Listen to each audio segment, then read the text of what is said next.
Hello guys, આજે આપણે બનાવીશું ખાંડવી. ખાંડવી બનાવવા માટે મેં 1 કપ ચણાનો લોટ લીધેલો છે.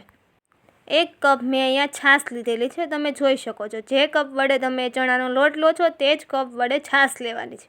અને મેં 2 કપ પાણી એડ કરેલું છે.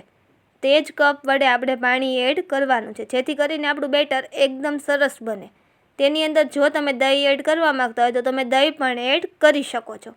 તેની અંદર મેં અહીંયા 1 ચમચી હળદર પણ એડ કરેલી છે. મીઠું તમારા સ્વાદ અનુસાર તમારે એડ કરવાનું છે. જો વધારે મીઠું ખાતા હોય તો વધારે મીઠું એડ કરવાનું છે અને ઓછું ખાતા હોય તો ઓછું મીઠું એડ કરવાનું છે.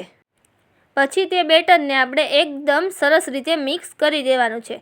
બેટરને આપણે મિક્સ કરતી વખતે ખાસ ધ્યાન રાખવાનું છે કે તેની અંદર એકે ગોળી ના રહેવી જોઈએ.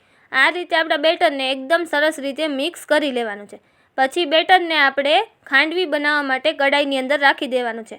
કડાઈની અંદર રાખતી વખતે ખાસ ધ્યાન રાખવાનું છે, ગળણી વડે ગાળીને રાખવાનું છે. તમે જોઈ શકો છો.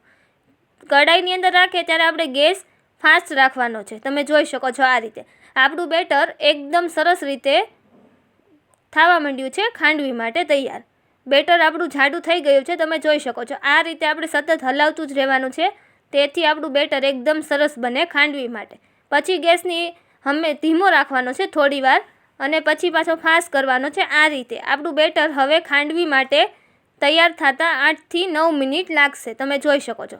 આપણું બેટર હવે તૈયાર છે. તમે જોઈ શકો છો. બેટરની અંદર ગોળી એકેય ના રહેવી જોઈએ. આ રીતે બબલ્સ થાય એટલે સમજવાનું કે આપણું બેટર હવે તૈયાર છે. આ રીતે આપણું બેટરને સતત હલાવવાનું છે. પછી આપણે ગેસ ધીમો કરી નાખવાનું છે. આપણું બેટર હવે તૈયાર થવાની થોડીક જ વાર છે. તમે જોઈ શકો છો. આ રીતે મેં અહીંયા ખાંડવી માટે બેટરને હલાવવાનું છે.